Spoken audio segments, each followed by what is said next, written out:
Now we have the Littlest Lighthouse Keeper. Heidi and Daniel Howarth. Oh, how cute.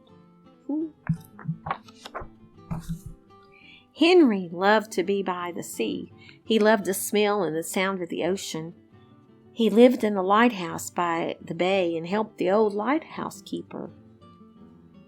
Henry squeezed through the tiniest gaps and reached the highest cogs. The lighthouse ran like clockwork. In return for all his hard work, Henry's stomach was always full, and his nest was really cozy, even through all those storms.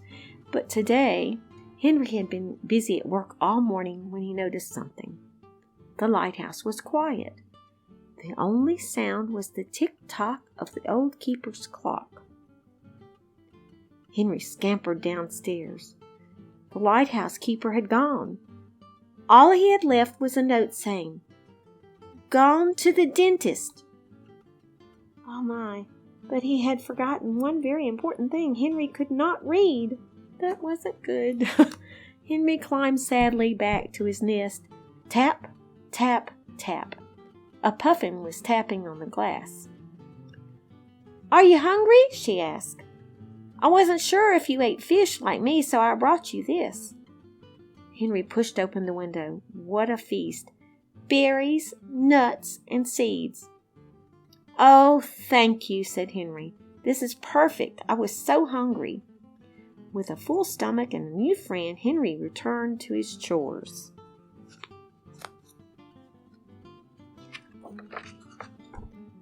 There was one job Henry had never tried on his own. He had always sat safe in the keeper's pocket as the old man climbed the steep ladder to the top of the lighthouse. I can do this, Henry said to himself. And looking up, it all seemed so scary. Henry's paws were trembling. They slipped and... Henry fell. He fell. And Henry's eyes were tightly shut. He was scared to open them. He felt he was floating. "Hello," said a gentle voice. Henry slowly opened one eye. There was a spider, glossy black with big, bead-like eyes. "My web caught you," she said. "Where are you going?" "To the lamp at the top of the lighthouse," Henry replied. "I need to check it to see if it's working." "I will climb with you," said Spider. Henry was still chatting to his new friend as he reached the top. The sky had grown dark and the ship was sounding its horn. You could almost hear it. "I need to switch it on," cried Henry. "What?" asked Spider. "The light," Henry called. "It will guide the ship." Henry pulled and pulled as hard as he could. Click! Click! Nothing happened. The lighthouse was still dark. Henry turned off the switch. Henry knew there was a spare bulb, but it was right at the bottom of the lighthouse, and he was at the top. There was no time to fetch it. Spider seemed to have gone, and with no lighthouse keeper to help. What could Henry do? Well, suddenly, Henry heard a sound. Puffin fluttered above him with a spider dangling with a silvery strand. "Come on," said Spider. "I have a plan that might just work, and I have brought some help."